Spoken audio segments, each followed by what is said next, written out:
So good morning all of you. कैसे हैं मेरे देश के बच्चों? सब ठीक ठाक? आइए स्टार्ट करते हैं इकोनॉमिक्स, अर्थशास्त्र।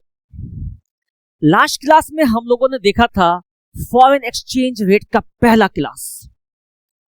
पहले क्लास में हम लोगों ने देखा था फॉरेन एक्सचेंज क्या होता है, फॉरेन एक्सचेंज रेट क्या होता है।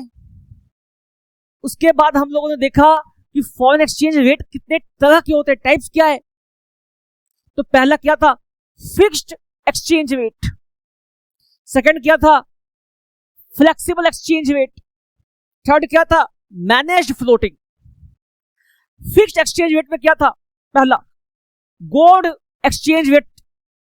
गोल्ड एक्सचेंज रेट पहला था। सेकंड क्या था? Britain would exchange rate. तो कल हम लोगों ने गोल्ड एक्सचेंज रेट सीखा था।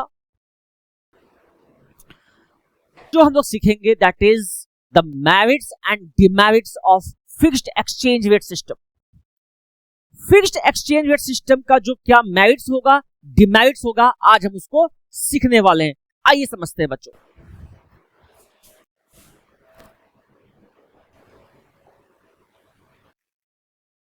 नाउ आज हम सीखेंगे फिक्स्ड एक्सचेंज रेट सिस्टम का क्या मेरिट्स है। तो देखो क्या है मेरिट्स, देखो क्या है। Stability of exchange rate. Stability of exchange rate का मतलब क्या हुआ? मींस क्या हुआ, एक बार जो फिक्स हो गया, जो पैरिटी हो गई गोल्ड के साथ, जो पैरिटी हो गई गोल्ड के साथ या हो गई किसके साथ? डॉलर के साथ। अब वो पैरिटी 20 साल 15 साल तक वही पैरिटी चल रहा है, कोई चेंज नहीं हो रहा है, नो चेंजेस। चूंकि चेंजेस नहीं होंगे तो दोनों देश की सरकारों को यह पता है, चाहे वो इंडिया हो चाहे वो अमेरिका हो, चाहे वो इंडिया हो चाहे वो इंग्लैंड हो, चाहे वो इंडिया हो चाहे वो जापान हो, चाहे वो इंडिया हो चाहे जर्मनी हो, सबको पता है कि मेरा और इंडिया का क्या एक्सचेंज रेशियो है।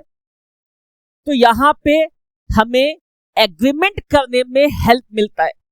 लॉन्ग टर्म एग्रीमेंट हम अच्छा कर सकते हैं, ठीक है। तो क्या हुआ यहां देखो, stability of exchange rate. Stability of exchange rate से क्या होगा कि बार बार मुझे कंप्यूटर नहीं देखना पड़ेगा, बार बार मुझे एक्सचेंज रेट बार बार चेक करना नहीं होगा। हम जानते हैं, मेरे को मालूम है यही एक्सचेंज रेट चलना है, ठीक है। आगे मूव करो। Encourage international trade. मैंने कहा ना, जब आपको पता है कि सामने वाला का करेंसी मेरे करेंसी के साथ कैसे कैसे डील होगा, तो जब मेरे को पता है कि सामने वाले का करेंसी मेरे करेंसी के साथ कैसे कैसे डील होना है, क्या रेशियो है, तो जब रेशियो पता है मेरे को, तो तकलीफ काहे का? इंटरनेशनल ट्रेड धूम के होगा, जबरदस्त होगा, क्योंकि वहां पे कोई इफ बट नहीं है, वहां पे कोई क्लासेस नहीं है, कोई कैओस नहीं है, धुन के होगा। तो क्या हो गया? Encourages international trade. नेक्स्ट क्या है? Automatic balance of payment adjustment. Automatic balance of payment adjustment का मतलब क्या हुआ कि क्या हो गया? बैलेंस ऑफ पेमेंट क्या होता है, मेरी बात समझना। बैलेंस ऑफ पेमेंट क्या होता है? बैलेंस ऑफ पेमेंट एक खाता है। बैलेंस ऑफ पेमेंट क्या है? एक खाता है, एक अकाउंट है, जिसमें कि सरकार अपना करंट अकाउंट और कैपिटल अकाउंट बनाती है अलग अलग। मींस आपके देश में जो भी जिस भी माध्यम से पैसा आता है या जाता है, वो खाता डेबिट या क्रेडिट होता है। डेबिट या क्रेडिट होता है वो खाता। तो जब ये डेबिट या क्रेडिट होता है, उसके लिए सरकार एक बैलेंस बनाती है, एक बैलेंस शीट बनाती है, एक पीएनएल अकाउंट बनाती है। सरकार एक पीएनएल अकाउंट बनाती है, एक बैलेंस शीट बनाती है, उस चीज को, उस आइटम्स को शो करने के लिए। जब उस आइटम्स को हम शो करते हैं, बनाते हैं, देखते हैं, उस पर्टिकुलर चीज को हम कहते हैं, उस पर्टिकुलर चीज को हम कहते हैं बैलेंस ऑफ पेमेंट। उस पर्टिकुलर चीज को हम कहते हैं बैलेंस ऑफ पेमेंट, ठीक है। अब बैलेंस ऑफ पेमेंट क्या हुआ, कहां को पैसा गया, कहां से पैसा आया। तो जब ये सिस्टम आपका क्या है, मजबूत है, फ्लैक्चुएशंस नहीं हो रहे हैं, तो सरकार को पता है कि हमको कितना इंपोर्ट करना होगा, कितना एक्सपोर्ट करना होगा, क्योंकि रेट क्या है, निश्चित है, रेट फ्लैक्चुएट नहीं कर रहे। तो जब सब कुछ पता है तो मुझे एग्रीमेंट करने में भी हेल्प मिलेगा। मेरा अकाउंट डेफिसिट जा सकता है लेकिन लिमिट में जाएगा, मेरा अकाउंट खराब हो सकता है लेकिन मुझे पता है कि मैं दायरा क्या है। ठीक है, आगे मूव करते हैं। Check on inflation. Check on inflation का मतलब क्या हुआ, इन्फ्लेशन में भी चेक होगा, इन्फ्लेशन में भी कमी आएगी। क्यों कमी आएगी इन्फ्लेशन में, इन्फ्लेशन में कमी इसलिए आएगी क्योंकि बार बार करेंसी का फ्लक्चुएशन नहीं हो रहा है। मुझे पता है कि आज तेल कितना में खरीदना है सऊदी अरब से, मुझे पता है कि मुझे चाइना को कितना वीट बेचना है, किस दाम में बेचना है। जब सब कुछ पता है तो मुझे आज का जो इन्फ्लेशन रेट है कल के इन्फ्लेशन रेट से ज्यादा डिस्टेंस नहीं होगा, एक पैरेलल चलेगा। हल्का फुल्का पॉइंट्स में अंतर हो सकता है लेकिन इन्फ्लेशन में ज्यादा अंतर नहीं आएगा, क्योंकि आपका एक्सचेंज रेशियो सेम है। आपको पता है किस दाम में मिलना है और किस दाम में बेचना है। ठीक है, आगे मूव करते हैं। Simplicity, simplicity, yes my dear, simplicity. बहुत टेक्निकल नहीं है, डेली नहीं देखना तुमको, कंप्यूटर के सामने नहीं बैठना। पता है कि हाँ $1 के मुकाबला अगर मानो 80 रुपया है तो पता है कि 15 साल तक जब तक री एग्रीमेंट नहीं होगा, ये पता है तुमको। सिंपल है, कैजुअल क्लर्क को भी बैठा दोगे तो समझ जाएगा, सीए की आवश्यकता ही नहीं है तुमको। ठीक है, चलो चलते हैं आगे। नाउ मूविंग फॉरवर्ड, अब क्या देखना है, डिमेरिट्स। क्या देखना है, डिमेरिट्स, कमी देखना है ना। इस एक्सचेंज रेट का, फिक्स एक्सचेंज रेट का क्या कमी है, आओ समझाते हैं। It is a rigid system, rigid system. एक बार जो कह दिया कह दिया, एक बार जो मैंने कह दिया तो मैं अपने आप की भी नहीं सुनता जी, अपने आप की भी नहीं सुनता। अरे सलमान खान को याद करो, आओ देखो। तो रिजिड सिस्टम है, देखो क्या है ना, ये डेवलप्ड कंट्रीज के लिए अच्छा है, डेवलप्ड कंट्रीज के लिए तो अच्छा है कि एक बार उसने फिक्स कर दिया तो फिक्स कर दिया। अब बाद में डेवलपिंग कंट्री अपने आप को डेवलप कर रही है और एक्सचेंज रेशियो सेम है, तो कहीं ना कहीं तो डेवलपिंग कंट्री को नुकसान तो है। तो ये क्या है, एक रिजिड सिस्टम है, फ्लेक्सिबल नहीं है, समय के साथ नहीं बदलता, मार्केट के साथ नहीं बदलता। एक बार जो तय हो गया तय हो गया। आगे मूव करते हैं। Dependent on gold supply. अगर तुम्हारे पास गोल्ड है ना, पैसा है ना, आई मीन गोल्ड है ना घर में, तो गोल्ड अगर होगा तो ही तुम्हारा विश्व में पहचान बनेगा। Means you have to keep the gold. Means सारे डेवलपमेंटल प्रोजेक्ट गए भाड़ में, डेवलपमेंटल प्रोजेक्ट गए भाड़ में। हमको क्या करना है, गोल्ड खरीदना है। गोल्ड काय को खरीदेंगे, गोल्ड खरीदेंगे तो उस गोल्ड से तय होगा कि मेरा रेशियो क्या बनने वाला है। कम गोल्ड होगा तो मेरी पहुंच, मेरी मार्केट में जो है क्या हो जाएगी, डॉलर और महंगा हो जाएगा। तो हमको क्या करना होगा, गोल्ड खरीदना होगा पैसे देकर के, और गोल्ड जितना खरीदा जाएगा इंटरनेशनल मार्केट में उतना महंगा हो जाएगा। और इधर हम अपने डेवलपमेंटल प्रोजेक्ट में कुछ काम नहीं कर पा रहे। तो ये क्या है, इस सिस्टम का सबसे बड़ा नुकसान था, dependent on gold supply. Next क्या है, costly and unequal. Costly and unequal, unequal तो था ही, जो डेवलपिंग देश है उसके लिए तो अनइक्वल था, कॉस्टली भी था। कॉस्टली क्यों था कि आपको गोल्ड खरीदना पड़ेगा, आपको अपने कंट्री में अपना डेवलपमेंटल प्रोजेक्ट्स को विराम देख करके गोल्ड खरीदना पड़ेगा। Now deflationary pressure, deflationary pressure, deflationary pressure. Deflationary pressure कैसे होता है, डिफ्लेशन कैसे आएगा, डिफ्लेशन आएगा कैसे? डिफ्लेशन आएगा जब आपके कंट्री में डिमांड कम हो जाएगा। डिमांड ज्यादा होता है तो इन्फ्लेशन, डिमांड कम हो गया तो डिफ्लेशन। डिमांड कम क्यों होगा? डिमांड कम इसलिए होगा क्योंकि गवर्नमेंट वेलफेयर स्कीम्स में एंड डेवलपमेंटल प्रोजेक्ट्स में पैसे कम खर्च कर रही है। तो जब गवर्नमेंट कम खर्च करेगी तो मजदूरी नहीं देगी, इंजीनियर्स डॉक्टर्स का टीम नहीं आएगा, सीमेंट नहीं बिकेगा। तो जब नहीं बिकेगा तो रोजगार मिलेगा क्या? रोजगार नहीं मिलेगा तो पैसा आएगा क्या? पैसा नहीं आएगा तो कुछ खरीद पाओगे क्या? नहीं खरीद पाओगे तो दुकानदार का बिकेगा क्या? तो ये जो साइकिल है ये तुमको डिफ्लेशनरी साइकिल की तरफ, ट्रैप के अंदर ढकेलता है। ये मेन मतलब है इसका। आगे मूव करते हैं। Vulnerable of shocks to shocks, vulnerable to shocks,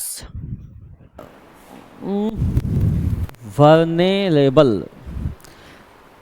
So next point is vulnerable to shocks. मतलब क्या हुआ?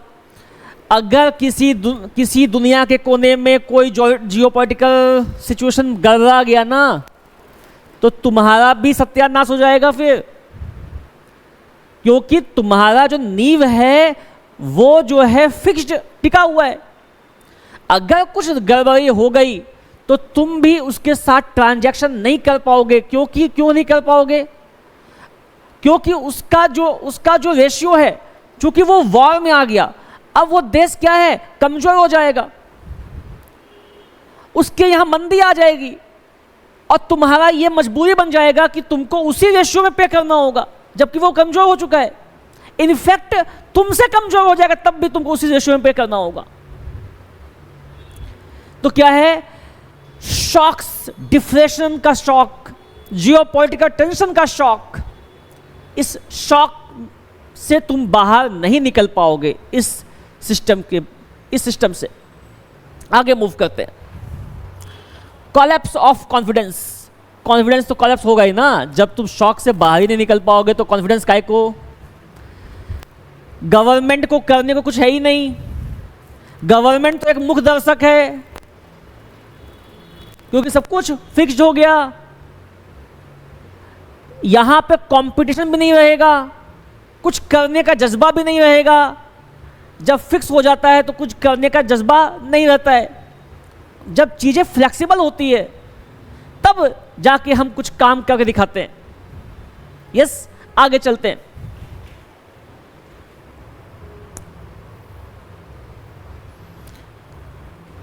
Favoured strong economies. मैंने पहले ही कहा जो डेवलपिंग नेशन है उसके लिए तो बुरी खबर है ये। जो नेशन डेवलप्ड नेशन है उसके लिए अच्छी खबर है कि वो सब काम सही से कर सकता है। वो डेवलपिंग नेशन को दबा के उसको सप्रेस करके रख सकता है। ये चीज है उसका। बस आगे मूव करते हैं। सो अब है डिमेरिट्स। अब है demerits of flexible exchange rate. और देखते हैं क्या है। The first one is your high volatility and uncertainty in rates. High volatility and uncertainty in rates. Bar bar changes के कारण क्या होगा? मार्केट बार बार चेंज होगा तो क्या होगा? अनसर्टेनिटी आ जाएगी। बाजार में क्या होगा? तुमको समझ में नहीं आएगा क्या करें, कब करें, कैसे करें, ये समझ में नहीं आएगा। हर समय तुमको कंप्यूटर के सामने हमेशा रहना पड़ेगा। तो ये क्या है? इसका डिमेरिट है। No, may discourage international trade and investment. International trade और इन्वेस्टमेंट को डिस्करेज कर सकता है। कई बार क्या होता है कि मान लो अगर ज्यादा महंगा हो गया, डॉलर ज्यादा महंगा हो गया तो हमारे लिए इंपोर्ट करना महंगा हो जाएगा। अगर ज्यादा सस्ता हो गया, डॉलर ज्यादा सस्ता हो गया तो क्या होगा? हमारा एक्सपोर्ट क्या हो जाएगा? डिक्रीज हो जाएगा। सो क्या है?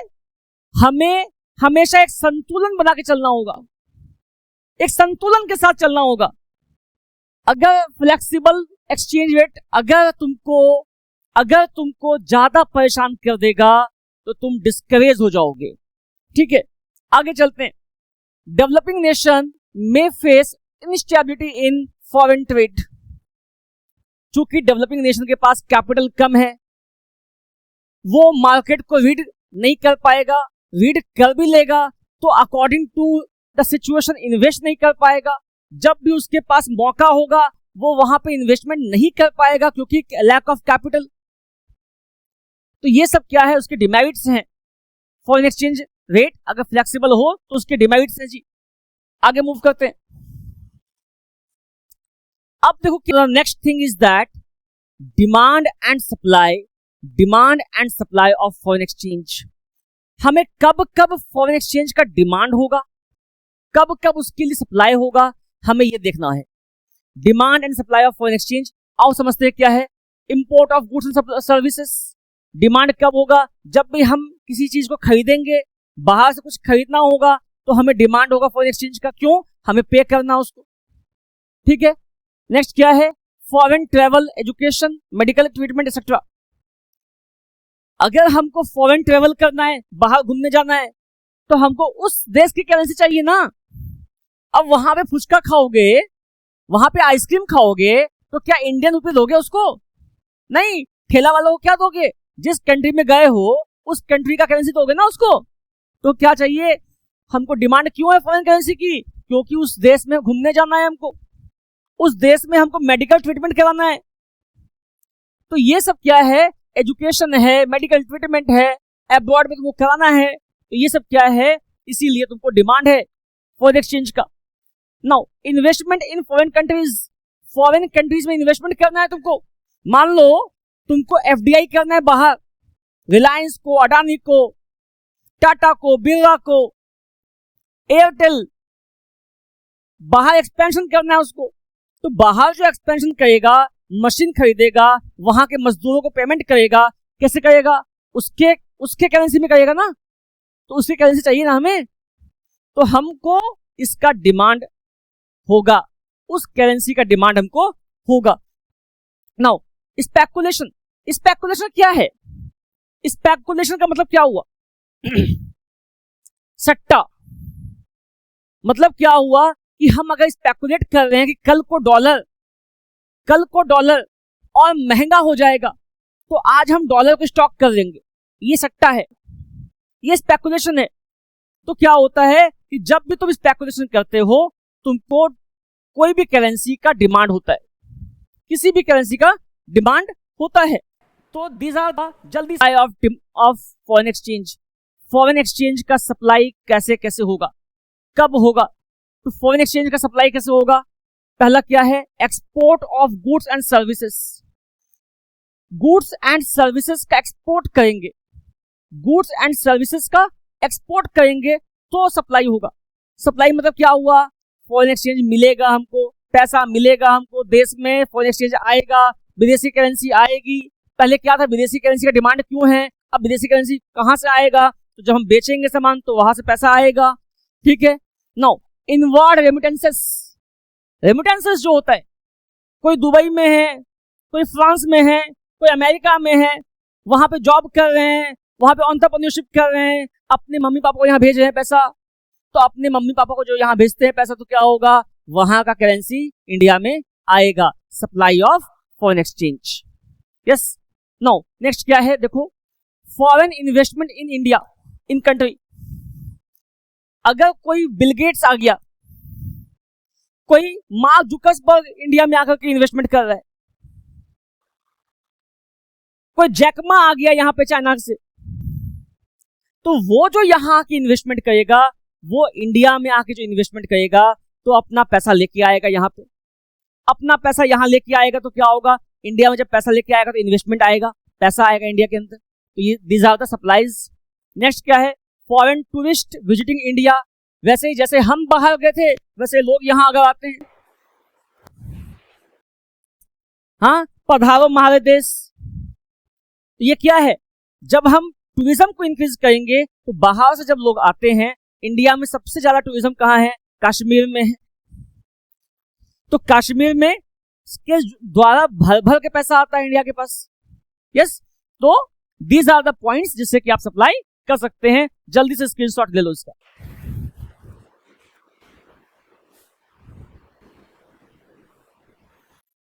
चलो आगे चलते हैं।